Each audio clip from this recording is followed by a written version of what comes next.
Good afternoon, everyone. Welcome to today's presentation, Contingency Management. This webinar is part of a series hosted by St. Clair County Community Mental Health during the month of September, which is National Recovery Month. Today's session is being recorded and will be uploaded to the CMH YouTube channel for future reference. Please feel free to use the chat box to ask questions and add comments you have at any time during this webinar. And if time allows, we will answer as many questions as we can at the conclusion of this presentation. Our presenter today is Dr. Robert Baileau. Dr. Baileau serves as a physician and senior advisor at the Substance Abuse and Mental Health Services Administration, or SAMHSA, Center for Substance Abuse Treatment, SCAT. He graduated with honors from the University of Sydney Medical School in Australia and completed residency training in family medicine at the University of Texas Health and Science Center in San Antonio, where he was also chief resident. Prior to this, Dr. Baileau lived in Australia, where he undertook training in adult internal medicine. He is a board-certified family physician, fellow of the American Academy of Family Physicians, and former Robert L. Phillips Jr. Health Policy Fellow at the American Academy of Family Physicians, Robert Graham Center, and the U.S. Health Resource and Services Administration Bureau of Primary Care. He holds degrees in medicine, public health, business, and modern languages, and he has experience in health systems research, policy and analysis, community organizing, international business, management, health, public health, education, and medical practice. Dr. Baileau is also a former assistant professor of clinical family medicine at Georgetown University, where he supervised residents and taught classes in policy, advocacy, statistics, and clinical medicine. And with that, I will turn it over to you, Dr. Baileau. Thank you so much. I hope you can all hear me okay. And it's a pleasure to be here today, and I'm very humbled to be a part of your Recovery Summit and to talk about a really interesting and important aspect of engaging people in recovery, that is contingency management, which, and I'm trying to just work out my technological issues here. And contingency management is a really joyous, brief intervention that can really help people in conjunction with other treatment activities enter recovery and sustain that recovery process in a really interactive and clinically fun way. And I say that because in some respects, contingency management is very different to other treatment interventions in that it incentivizes people to engage in a desired or target behavior.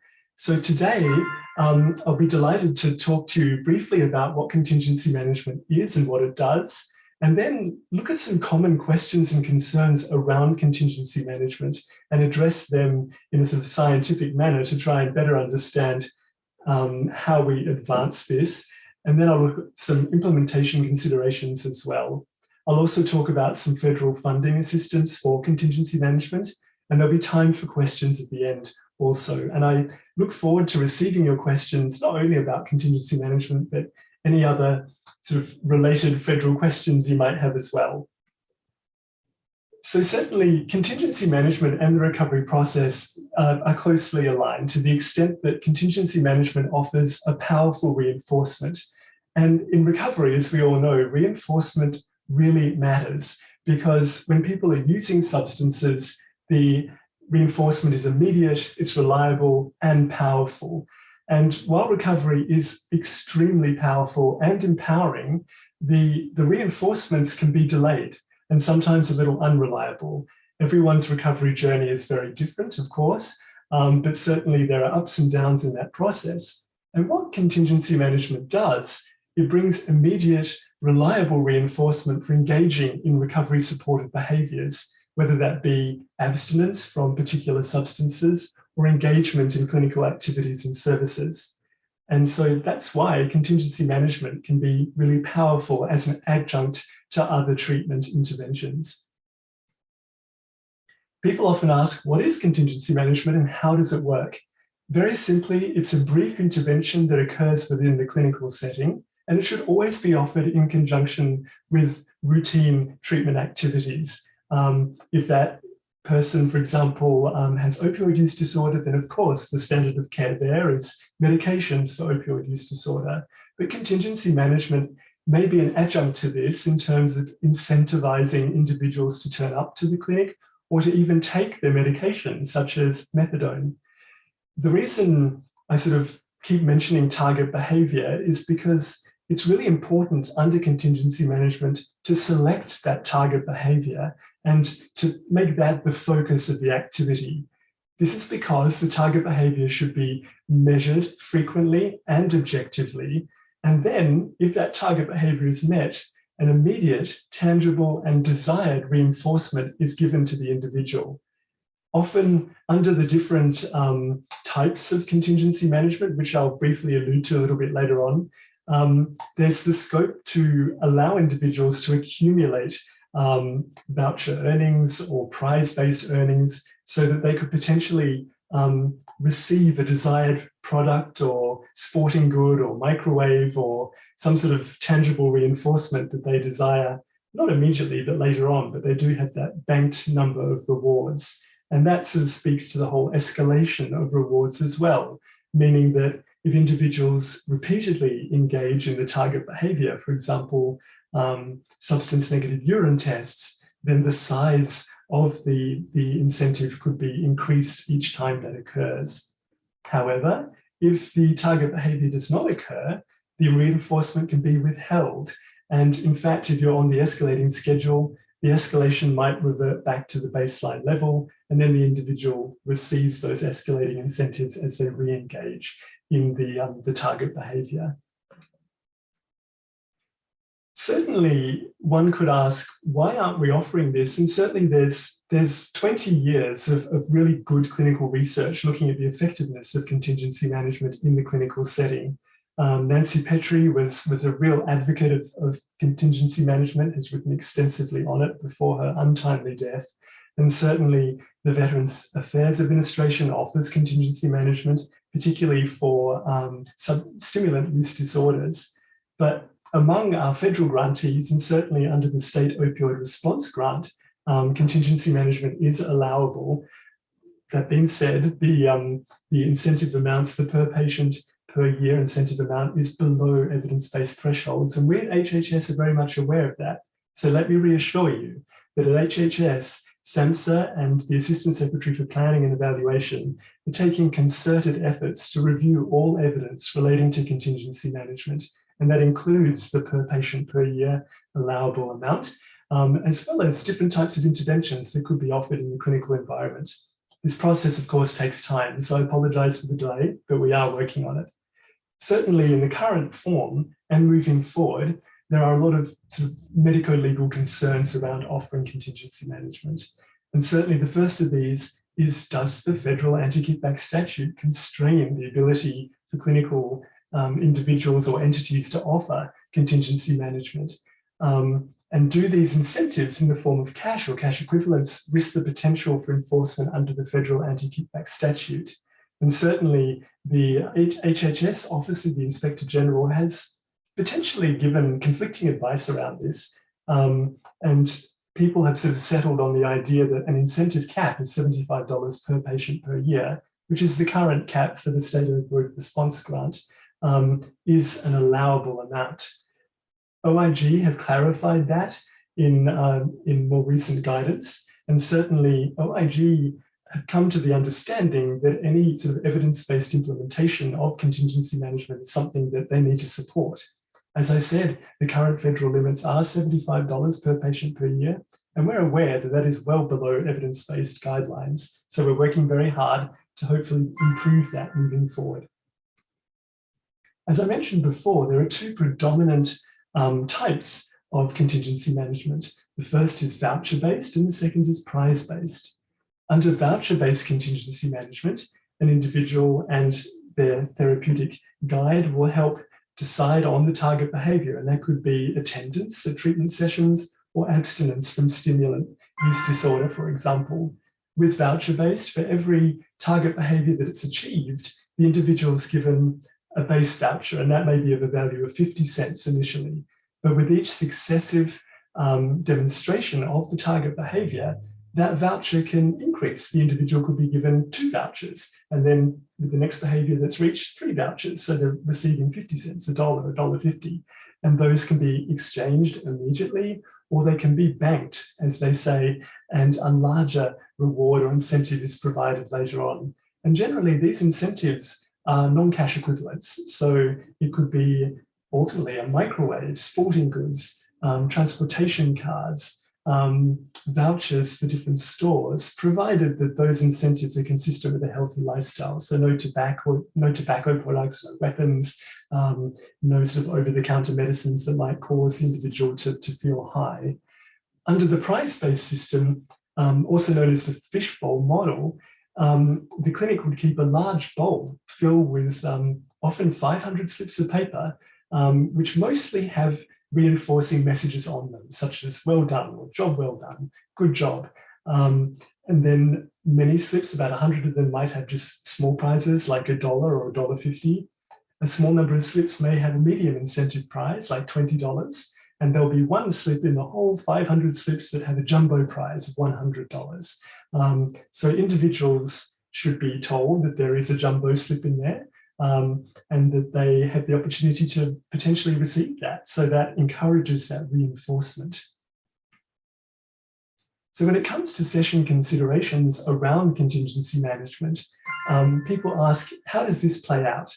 And certainly, first of all, you have to sort of select the target behavior. And if, for example, it is abstinence from, say, stimulants, then you have to collect the sample. And certainly we know from review of the evidence that that sample needs to be tested rapidly and openly in the clinical setting. Contingency management in its evidence-based form doesn't support sending the sample off to a laboratory, because those lab tests can take 1 to 3 days to come back.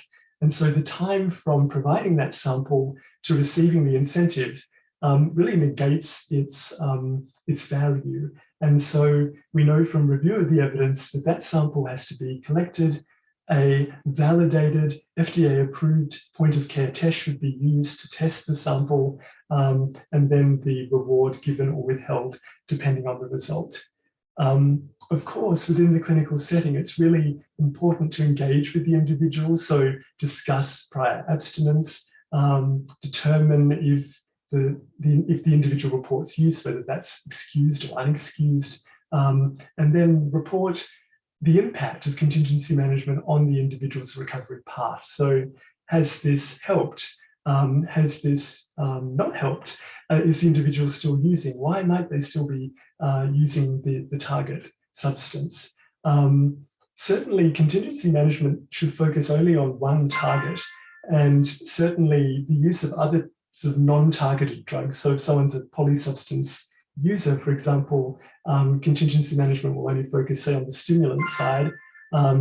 We should be cognizant that the individual may still use the other substance, but contingency management can be used as a springboard to discuss abstinence and to discuss how individuals might apply those principles to the other substances they're potentially misusing.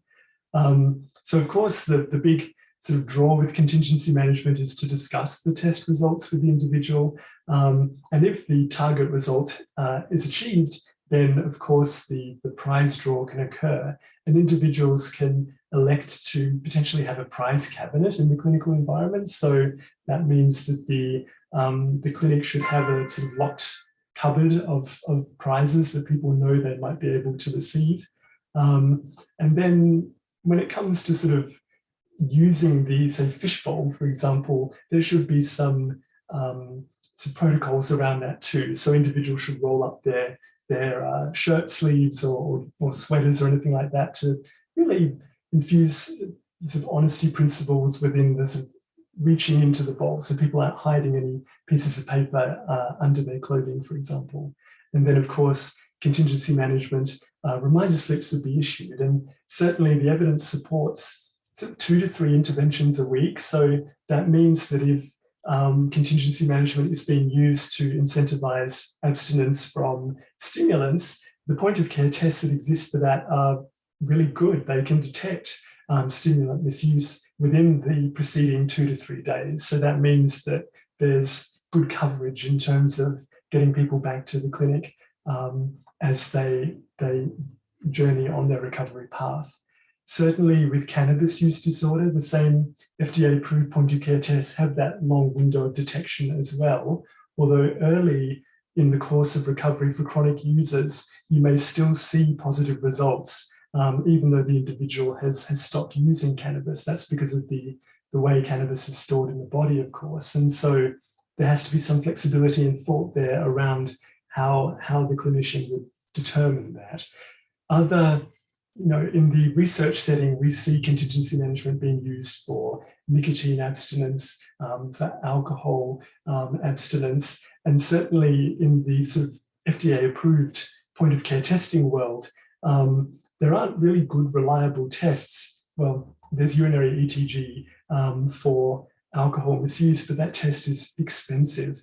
And so currently, it's hard to sort of say, oh, maybe alcohol could be used in the clinical setting for contingency management, or tobacco, when you're measuring cotinine, for example. But certainly the other use for contingency management would be to incentivize individuals to come into the clinic for engagement in their treatment sessions. That's a really observable thing, and individuals can be incentivized as they turn up and engage in their treatment activities. So again, we talked about some of these procedural considerations, but having the target behavior, and as I mentioned previously, can contingency management be used to incentivize the use of medications for opioid use disorder? And certainly it can be used to incentivize people's engagement in that treatment activity, but MUOD remains the most effective frontline treatment for opioid use disorder. And so contingency management should never be used in place of MUOD. It could be used to potentially incentivize its use. Certainly we talked and addressed the sort of toxicology issues and the need to use an FDA test with a long window of detection, so that individuals who come intermittently into clinic every 2 to 3 days have that window of detection that would find any use within the preceding 1 or 2 days before they come into clinic. Certainly, another question is who administers contingency management? And for fidelity to evidence-based practice and to ensure that everyone receives the same intervention, it's really important that those who administer contingency management receive some training in it and have the ability to engage in ongoing coaching, just to make sure that the fidelity to the evidence-based principles continues. That is important, as I said, because it means that individuals are accessing equal and effective treatment, but also it ensures that clinical settings are maintaining adherence to OIG guidelines and the letter of the law. So that adherence to evidence-based practice is really, really important. Certainly the other question might be, what are the rewards that individuals could receive? And should the reward be immediate, or can the reward sort of come later down the line? And certainly the provision of the voucher or the slip from the fishbowl acts as the incentive initially, and individuals could choose to use that voucher or choose to use that slip of paper to receive an immediate reward, or they could bank the reward for a larger incentive prize later on. For example, sporting goods vouchers, transportation cards, microwaves, toys for children, non-clinical services, like if there's a dentistry clinic associated with the practice, then things like that. And of course, the frequency of sessions depends on the sensitivity of the test used or the number of times the individual is coming in for treatment, if you're incentivizing treatment attendance. Of course, there are some contraindications to contingency management, and that might include the individual using medications that could cause a false positive result. You never want to be punitive in the use of test results. So if for some reason there's potential for a result to generate a punitive action, then contingency management should not be used with that individual. And then the Veterans Affairs Administration has done some research on how often contingency management might be offered.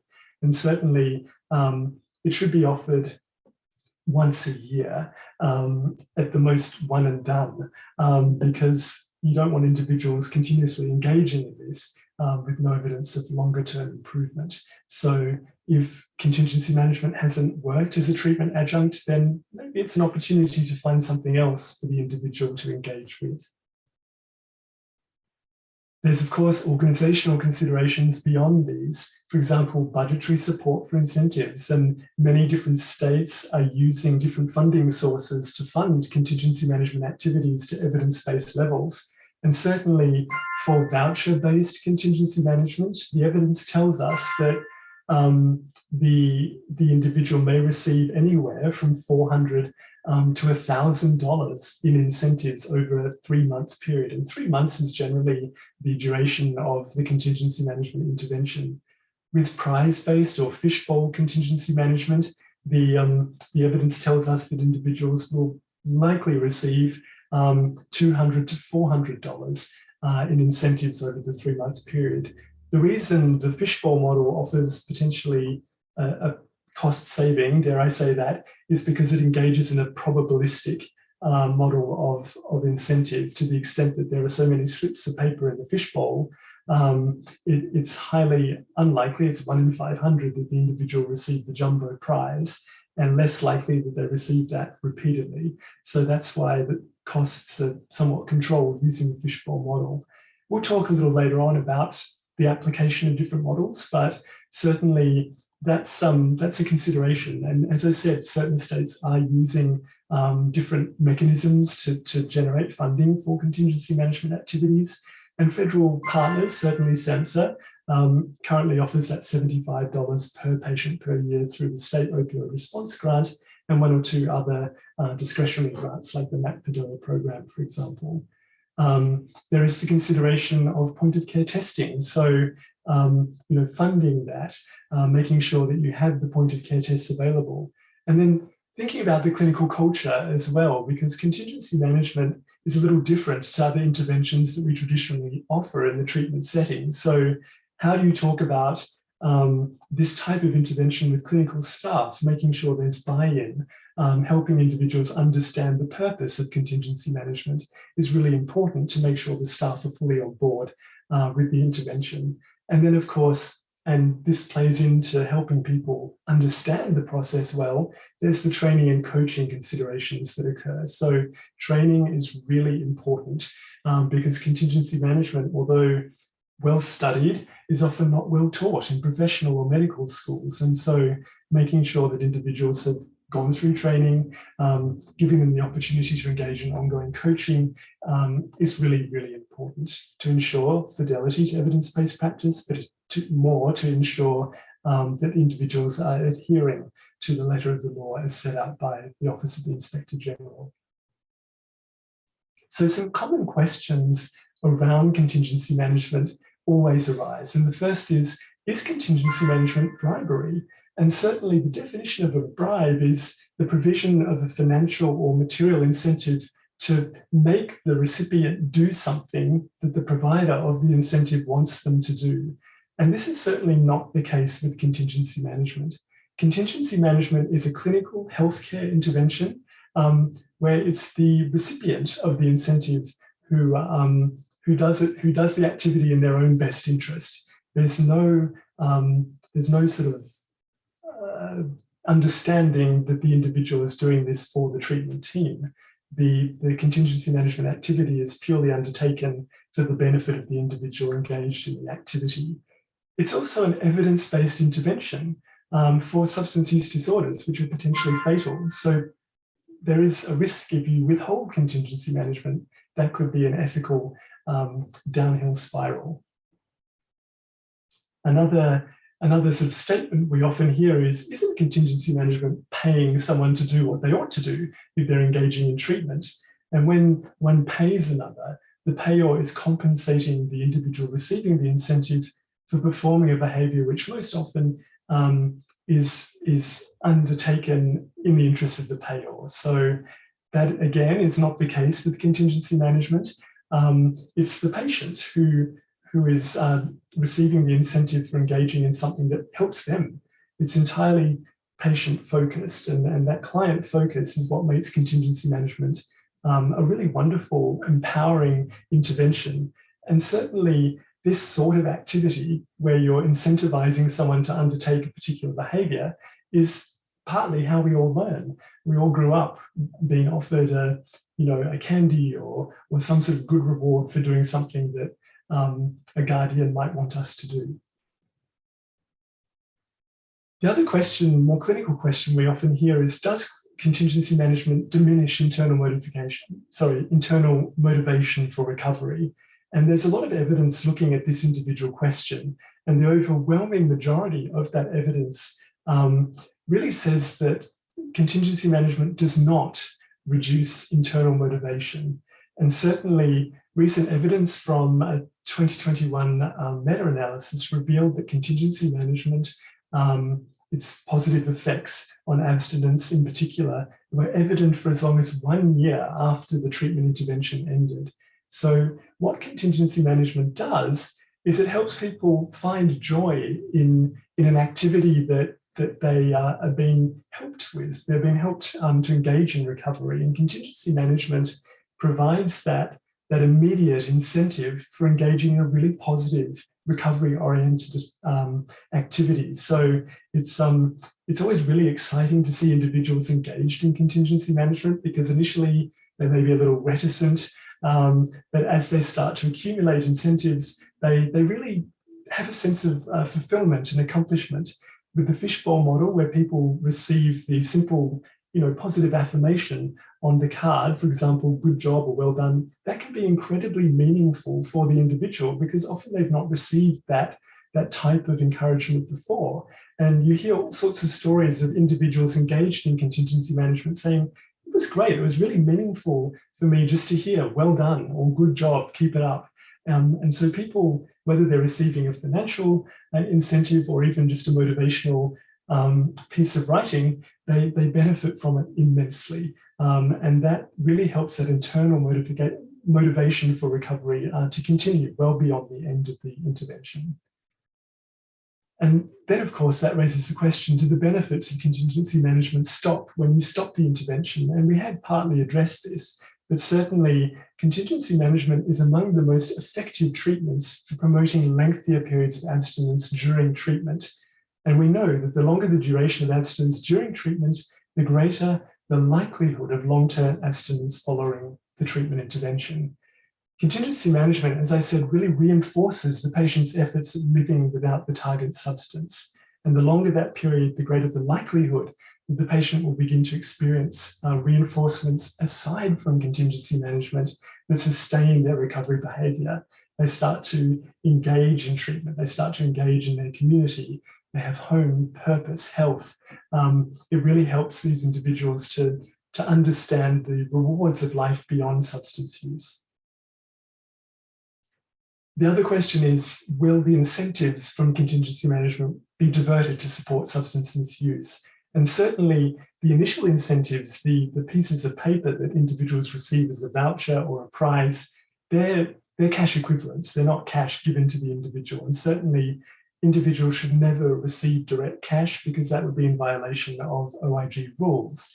They receive in-kind products, so things such as vouchers or non-treatment services to incentivize them. But the value of those products or services should equate to the value they've been incentivized with or earned throughout their contingency management experience.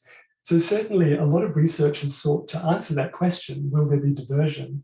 And as early as 2014, a really robust trial found that even when awarded cash, which of course we don't do anymore, contingency management patients showed no increase in substance use compared to those patients who received a non-cash incentive. The other sort of thing to consider here is that contingency management procedures in themselves mitigate against the risk of diversion, because if the patient uses the target substance, they won't receive the incentive. So because they'll test positive for it. This means that their incentive amounts will be reset, and the individual won't receive as higher incentive as they may have had they engaged in the target behavior. So in that respect, contingency management has a sort of built-in mechanism to encourage individuals to continue on that recovery path without engaging in extraneous substance misuse. It is really important to promote documentation standards around contingency management. So documenting the reason for engagement in contingency management, really being fastidious about documenting incentives earned, and then how those incentives are then expended. So it may be that the individual wants sporting goods, and so documenting the value of the sporting goods and that those sporting goods were provided to the individual is going to be really important.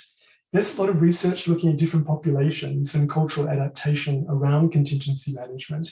And there's some wonderful work coming out of Washington State University looking at cultural adaptation for the AIAN population. There's different cultural adaptations for communities of color, Hispanic populations, LGBTQIA youth, and different populations that might appreciate a slightly renewed focus on contingency management. So these are all really exciting techniques that individuals are looking at and how to engage populations in this really joyous recovery process.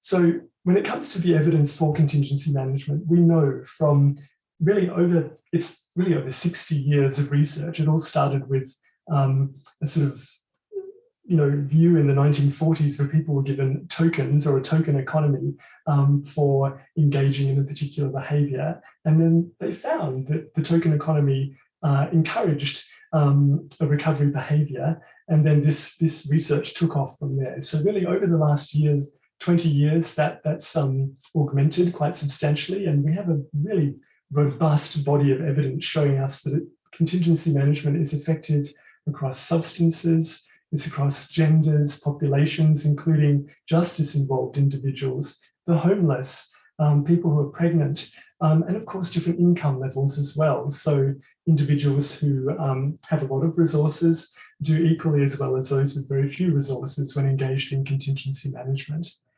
It is of course really important to have contingency management when it's delivered as part of a comprehensive treatment program. So it's not a standalone thing. It's designed to augment traditional treatment pathways and to really engage the individual in clinic attendance or abstinence from a particular substance. And we know, the evidence tells us that the benefits of contingency management are long-lasting.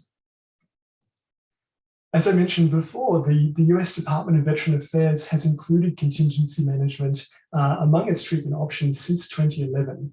They really focus on stimulant use disorder, although some of their clinics do engage in other sort of use disorders as well. But stimulant use disorder is the predominant prevailing use of contingency management in the VA setting. Currently, over 100 medical centers offer CM, and over 4,000 individuals have really benefited from this intervention. They use the fishbowl model, so that, as I said, the incentives vary in scope and size, from simple notes saying good job or well done, with a number of slips having $1 on them. There's some slips at $20, and then there's the singular jumbo incentive. They offer contingency management for 3 months, and the cost is approximately $200 per patient. And as I said, that money is not given to the patient, but they're in the VA setting, they're provided with vouchers for the canteens, the VA sort of retail stores, cafeterias, and coffee shops. So the incentives earned are spent within the VA system in that respect. We know from qualitative studies of those who have engaged in contingency management through the VA system that the individuals really appreciate the intervention. They find it to be extremely exciting, it's rewarding, it really complements all of their treatment activities. And they always say, I'd really recommend this program to others. It helps to engage in recovery. It helps individuals to learn the advantages of the target behavior. You may have heard more recently that there's a demonstration project in California, the Medi-Cal Contingency Management Pilot Program. It's been run by the state of California, and it's part of the 1115 waiver program. And it's going to run it started in July and it will run through to March 2024. They're actually proposing a 24-week outpatient treatment followed by a 6-month period of aftercare and recovery support services.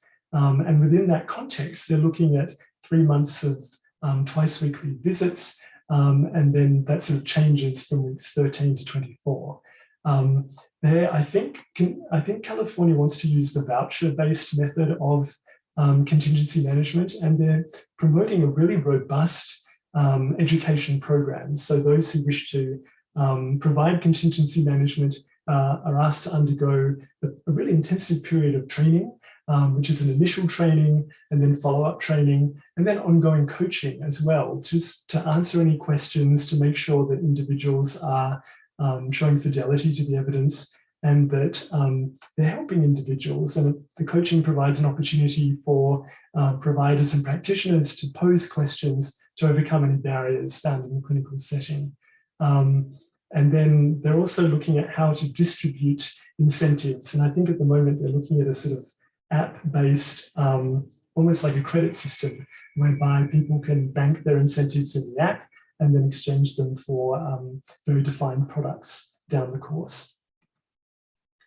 When wanting to learn more about contingency management, and I encourage you to ask any questions you might have after I finish presenting, but there are a lot of written protocols and guides online. Certainly SAMHSA, we have the Addiction Technology Transfer Center, and they run very discrete trainings for clinical supervisors, for those who will be implementing contingency management, and for clinical leaders as well, which really speak to what contingency management is. If you're a supervisor, how do you supervise? If you're a clinical leader, how do you coach? And all those important things in introducing contingency management to the clinical setting. In conjunction with NIDA, there's the Motivational Incentive Suite and the Principles of Drug Addiction Treatment. And then various academic institutions such as UCLA and Yale have produced some guides, some implementation guides around contingency management. So just as we enter sort of the question and answer phase, these are the points to remember. It's really important that individuals implementing contingency management adhere to the evidence base. And this is because we want vulnerable individuals to receive access to universal evidence-based treatment, but also because of the OIG oversight of contingency management, this helps to allay many of their fears because individuals are adhering to that evidence base and delivering contingency management. It's really important for the staff to buy into contingency management. It is different to many treatment interventions. And so making sure staff understand what this is and making sure they have opportunity to ask questions, or if they're implementing contingency management, engaging in ongoing coaching is really important. And then thinking about the needs of the target population, the type of point of care test used if you're incentivizing abstinence, and the availability of services as well. So how would contingency management fit into the traditional treatment environment? And then of course, recognizing that CM is not a standalone practice, it should be offered to complement other treatment services, and having a think about how to create that comprehensive treatment intervention is going to be really important. So with that, I'd be delighted to answer any questions or to engage in any discussion around federal issues. And I thank you for this opportunity to meet with you and to share information. So thank you again. Okay, so if anyone has questions they would like us to answer during our Q&A portion here, please go ahead and put those in the chat. Doesn't look like we have any at the moment, except for we did have someone ask about the PowerPoint slides. So I just want to let folks know that we will make those available on the website where everyone registered for this and all the other sessions today. So that is sccmh.org. We'll have that up probably before tomorrow, maybe by the end of the day, we can get those up. And then our next question was about the continuing education credits. Yep. So same thing. We will have those credits available for folks as soon as our series ends. So we have one more session tomorrow, and then we will get those continuing education credits out to people, and you'll get one certificate or one email that has all of those in it. All right. So while folks are still formulating our questions here in the chat, Dr. Bailey, is there anything else you just want to take a little extra time to expand on? Yeah, I think people often ask, why are you telling me about contingency management when the current incentive caps are so low? And we, as I mentioned before, at SAMHSA, we recognize there's an overdose crisis and we want to find evidence-based interventions that work. And so in conjunction with the Assistant Secretary for Planning and Evaluation within HHS, SAMHSA is leading an effort to look at the evidence, to speak to stakeholders, to speak to academics and really understand the evidence. And that includes incentive limits, and to then commit to engaging in evidence-based comprehensive implementation of evidence-based contingency management. So fear not, we're looking at all the incentive limits, we're looking at the best ways to implement contingency management and working really hard to do so.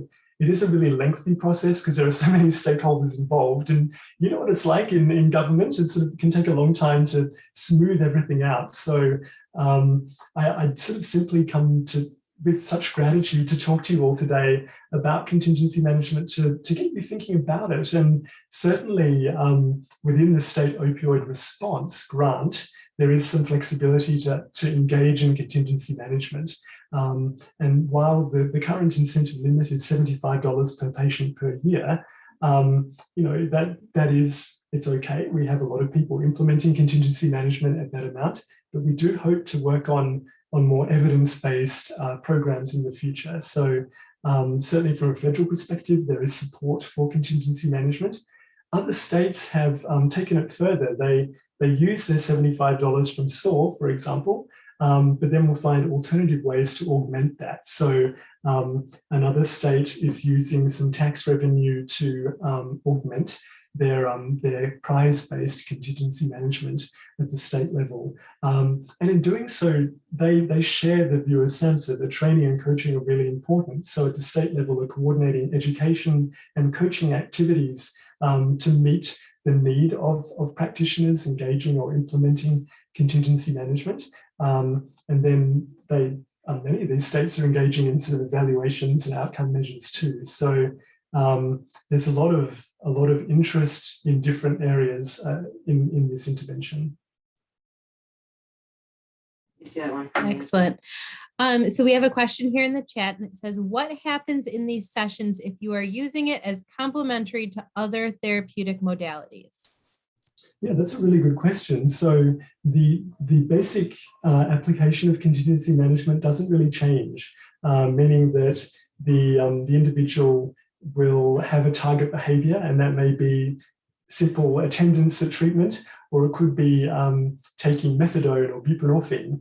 Methadone's a good one because that's often people have to come into the OTP to take their methadone. So it's objectively easy to verify, and the individual can be incentivized to do that using contingency management. So essentially, therapeutic modalities are really important, and they should be person-centered. Contingency management is really just adjunct to those modalities. So that means that, you know, taking the target behavior and providing that incentive for that target to occur. So like I said, if it's abstinence, then that's what you focus on, but of course continue with the other sort of behavioral health interventions, any medications that are needed, and just using the adjunctive CM for that purpose. If you're incentivizing simple attendance at treatment sessions, then contingency management can be used to do that. So it's an adjunctive treatment. It's one that complements current treatment activities, and it should never supplant treatment activities in that respect. Okay, so just something I'm hoping we could pick your brain on a little bit. So I know at our organization here, we have a huge focus on integrated healthcare. And I know that there are many other CMHs or similar entities in the state that do as well. And I was wondering, just, you know, in reading through your bio and your background in medicine and things, how you see potentially the use of contingency management in that integrated healthcare setting. Is that something that's, you know, routinely talked about or researched? Kind of what's on the horizon there? Yeah, I mean, contingency management is great for the integrated care setting because care integration is so important. I really commend you for engaging in that because it means that individuals can access a range of services across different geographic areas. So that is fantastic. And certainly contingency management can promote engagement in treatment. It is a sort of really exciting adjunct, especially to value-based payer systems where individuals are sort of studied, monitored, and incentives are provided as they progress through therapy. So contingency management can help really sustain an individual in recovery.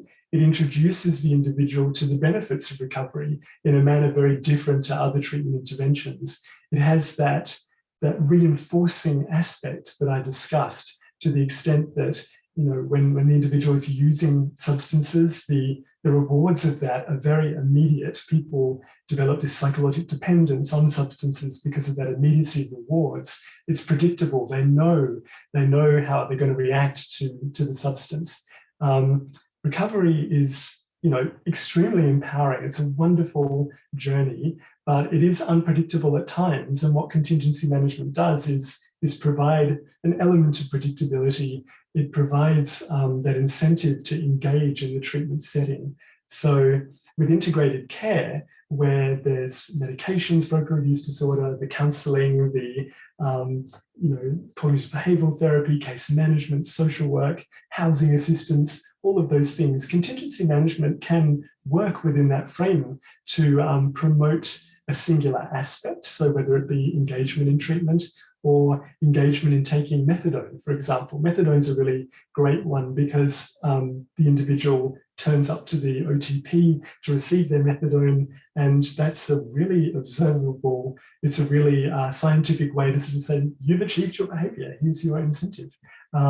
So it's sort of, I think it complements integrated care settings really well because it just slots in really easily. Contingency management, it takes about 6 minutes, to the extent, you know, you're getting the urine sample, for example, you're testing it, and then the incentive is applied, depending on the result. It doesn't take long. It forms part of the other interventions. And if you're incentivizing treatment attendance, it can take even less time, because you can say to the individual, you turned up, that's great. You know, what's been going on in the last 2 or 3 days? Let's talk about it, which is part of sort of counseling engagement anyway. And then sort of providing that incentive for ongoing engagement. I hope that answers your question.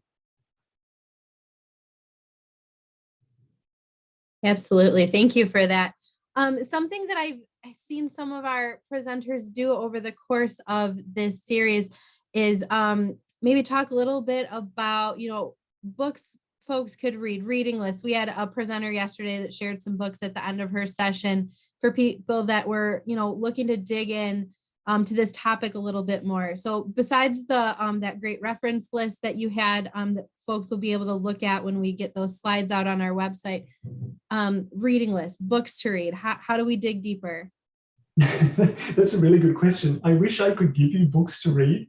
And while contingency management is really well studied, it's not well taught because of all the sort of issues around OIG and all of their sort of legal eagling around contingency management.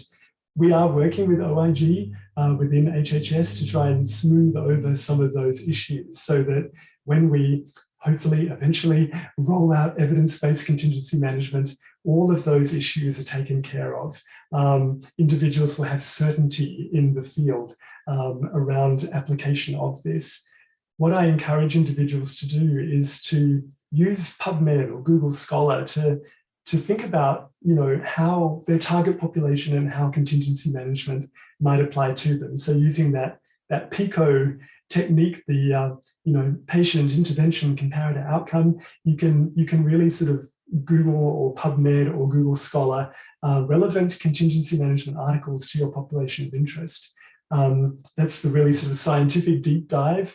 There are, of course, within those sort of references I gave in my talk, there's very general information. Certainly within SAMHSA's ATTC network, we have quite good training on contingency management, so people can watch asynchronous modules on contingency management, get a feel for what it is, get a feel and understanding for how it might apply to their clinical setting. And then the motivational incentive suite, the NIDA applications will tell you a little bit more about it. There is the Yale and UCLA guides to implementation. They're not sort of new from a date perspective, but their advice is tried, true, and tested. So those are good places to start. All right, and I'm sure we will be waiting for that research when it's rolling off the presses there.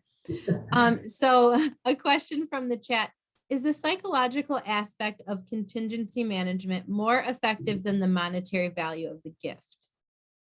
Yes and no. That's a really good question. So we know from the research that the size of the intervention and the immediacy of the reward can predict outcomes. So that means that individuals on an escalating sort of voucher system, for example, if they're accumulating a lot of vouchers for engaging repeatedly in the target behavior, then they really commit to that good behavior, which is what you want. But the researchers are saying, well, the size of the incentive, therefore, is important. And the other thing is the immediacy of the reward. So that's why I talked about not sending urine samples off to the lab, for example, because that creates too much of a break between when the sample was taken and when you're incentivizing that behavior. Plus, you don't know what's happened in the intervening 24 to 48 hours. So really, that rapid turnaround is psychologically very important. And then beyond that, the sort of non-tangible aspects of contingency management help to retrain the brain. So all those reward pathways, which are so skewed in chronic substance misuse, can be realigned in a healthy way using contingency management. So contingency management, we hear from qualitative studies from individuals actually engaged in the intervention, really helps them understand that there is a reward to engaging in recovery positive behaviors. They understand that through not engaging in substance use or turning up to clinic, they experience that rush, that reward, knowing that there's a potential jumbo prize in the fishbowl or escalating vouchers to be given. So, in both the psychological domain and the sort of pure economic domain, there are meaningful outcomes to the individual, but certainly contingency management highlights the advantages of operative conditioning, meaning that the individual is sort of retrained to consider recovery positive aspects of their life as being rewarding. So in that respect, there is a real psychological underpinning to this process. I hope that answers your question. All right, thank you. So I know that the clinicians that work here, my colleagues here, folks have a real wide variety of people on their caseload. And I'm sure that is true for a lot of the professionals on this webinar today. People that run that range from mild to moderate to the severe and persistent mental health conditions. Can you talk more about determining who and how you determine who might benefit from contingency management, or practical tips for clinicians trying to determine who might benefit from this particular approach? Yeah, thank you. That's a really great question. The first question clinicians need to ask is this appropriate for my treatment setting? So can it even be done? Do I have enough staff? Do I have enough patients? Certainly under OIG rules, you don't want to advertise your clinical location as offering contingency management, because that's in violation of the anti-kickback statute. So contingency management should not be part of an advertising campaign. And so making sure that you have a sustainable patient population and knowing how to talk to them about contingency management, and again, that falls into training, is really, really important. So the sort of trick is to, first of all, determine, can I actually do this? Secondly, the patient population will fall into many different categories. There are people who are misusing substances and they're very early in their recovery process. There's individuals who are further along in their recovery process. And so finding that intersection between a need for a little bit of extra reinforcement or a little bit of training around recovery positive behaviours is going to be really important. So if there are individuals early on in their recovery process, contingency management can be really beneficial. There's a huge body of research that demonstrates effectiveness of contingency management for those with stimulant use disorder. Increasingly, we're seeing individuals engage in polysubstance use, stimulants co-used with fentanyl or other opioids, and that's becoming highly problematic. And certainly the target can be abstinence from stimulants while one is treating the opioid use disorder with medications for opioid use disorder. So we know from looking at paradigms of care around polysubstance use, it's not enough just to treat one of those substances. You have to sort of think holistically and provide patient-centered care. So contingency management really provides an opportunity for that to occur while you're treating the opioid use disorder with medications, counseling, case management, and all of those adjuncts play into the treatment of stimulant use disorder, but doesn't directly address it. And we know contingency management can directly address the stimulant side of use. And the point of care test is tried, true, and FDA approved to the extent that it has a good window of detection, meaning that individuals can just engage 2 to 3 times per week in the contingency management activity related to stimulant use disorder. So in that respect, those who misuse stimulants are really amenable to contingency management. If there are individuals in clinical practice who are a little bit reticent to engage in treatment or even have a lot of no-shows, and of course there are many reasons for people not coming to clinic, and that could be due to case management issues, transportation issues, but if those have been addressed and there's a bit of apathy around attendance, contingency management can really help to reinforce the benefits of positive recovery behaviour. So in that respect, finding the right individual is going to be really important. And that can be someone who is misusing stimulants early in their treatment or recovery process versus someone who's a little bit further along who is a little apathetic about engaging in treatment. And there's no sort of good evidence around cohort size. There is some evidence to suggest that a good sized group of people in contingency management is going to be helpful because people can discuss their recovery process. They can celebrate one another. And that's the advantage of a contingency management. It's a really joyous, positive, celebratory intervention. So many of the things we do in clinical practice are a little bit, certainly they're all patient focused, but they don't celebrate recovery in the manner that contingency management does. And so in that respect, it provides a really exciting way to motivate an individual to engage in treatment or to consider stop using the substance.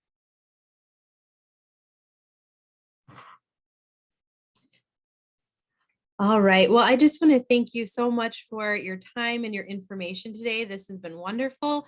Just to remind folks, we will have the recording of this up on the website as well as the slides so people can go back and watch this again or get more information or pull those references out just to keep the conversation going. So just to recap, our presentation today is one of many webinars we had scheduled throughout the month of September. We have one more coming up tomorrow morning at 9 a.m. It's our very last session, and you can still register for that at sccmh.org. So thanks again for joining us today and for all of you on the webinar, and we look forward to seeing you tomorrow.